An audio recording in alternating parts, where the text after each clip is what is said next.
একটি বাজারে আসলে যেখানে টুংটাং শব্দের আওয়াজ সবসময় শোনা যায় তা হলো এই কামারের দোকানগুলো।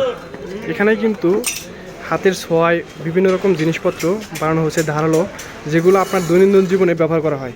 তো এগুলা কিভাবে বিক্রয় করা হয় এবং কিভাবে তৈরি করা হয় আজকে যারা আছেন তাদের মুখেই শুনবো। আচ্ছা, আপনি এখানে কি বানাচ্ছেন?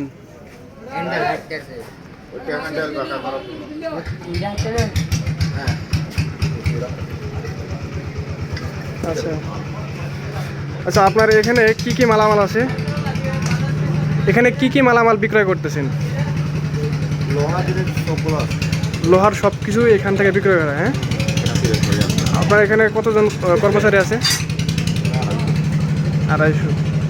আচ্ছা, একটি দোকানে আসলে যেখানে টুংটাং শব্দ শোনা যায় সবসময় সেটা হলো কামারের দোকান। সেগুলো এখানে কিন্তু নিখুঁত হাতের দ্বারায়, নিখুঁত হাতের ছোঁয়ায় এগুলো কিন্তু তৈরি করা হয়। দেখেন এখানে কি সুন্দর আগুনের ঝলকানিতে তৈরি করা হচ্ছে নিত্য নতুন দৈনন্দিন জীবনের ব্যবহৃত হাতিয়ার। তো আপনি এখানে কি বানাচ্ছেন?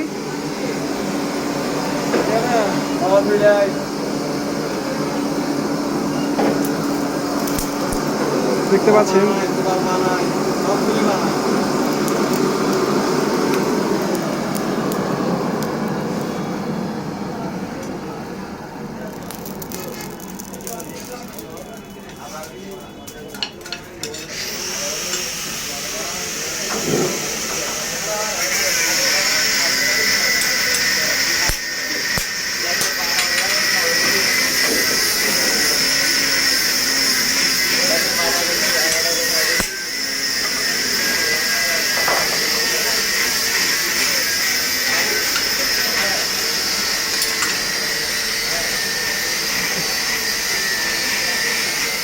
এটাকে সুপারি কাটা যেতি না?